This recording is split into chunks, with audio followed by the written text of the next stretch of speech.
Nog steeds goeiemôre hier van die walle van die Ganges af in Varanasi. My naam is Danilo Stols van die Kruisgemeente daar in Kimberley.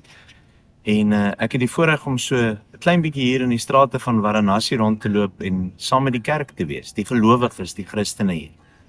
En die teksgedeelte wat ek vanmôre met u wil deel is in Matteus 25.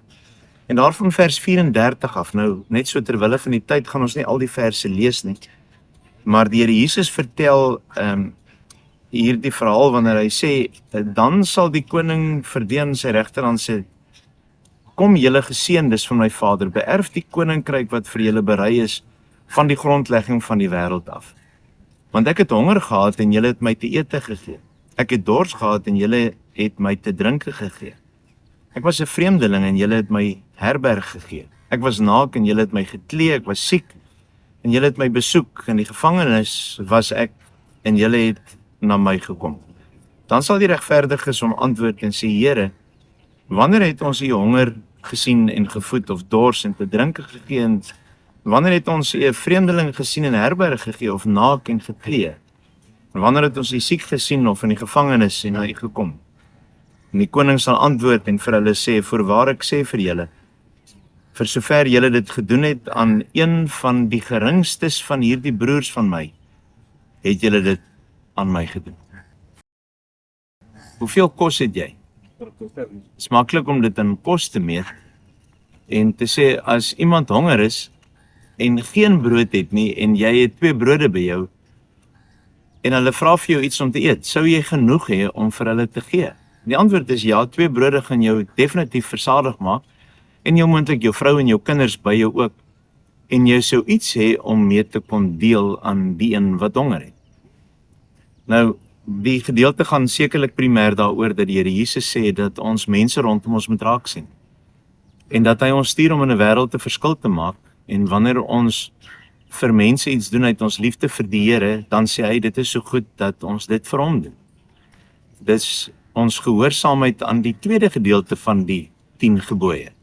Ons liefde vir God maak dat ons lief is vir mens. En daarom met ons hart en 'n oog en 'n begeerte hê om vir iemand iets te beteken. Nie om iets te verdien nie, maar omdat ons lief is vir die Here. Dis die uitvoering van die eerste 4 gebooie wanneer ons dit prakties gaan doen in ons liefde vir mense. Wanneer die Here Jesus op aarde is, dan praat hy op 'n stadium oor die wil van sy Vader en dan sê hy, my voedsel is om die wil van my Vader te doen. Gehoorsaamheid. Ons het met die vorige oordeenking gepraat oor gehoorsaamheid. Gehoorsaamheid is beter as offers. En hier het ons te doen met gehoorsaamheid aan die opdragte van die Here en die prakties gaan gee vir mense brood.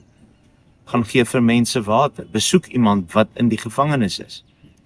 En baie van ons mense sal sê, maar ons doen 'n bietjie barmhartigheid by die kerk, of ons kerk doen barmhartigheid, of ek het iemand vir wie ek geld gegee. Maar die grootste daad van naaste liefde wat jy ooit kan verrig, is wanneer jy met iemand die brood van die lewe, die woord van God deel. En wanneer jy met iemand die lewende water, die Here Jesus deel. In die agtergrond sien jy die Ganges rivier. En die geluide is maar die lewendige geluide hier vroeg in die môre op die walle van die Ganges rivier. En die hartseer is dat daar mense is wat hierdie rivier aanbid. Dis hulle God. Hulle dink dat die rivier hulle skoonmaak of hulle reinig.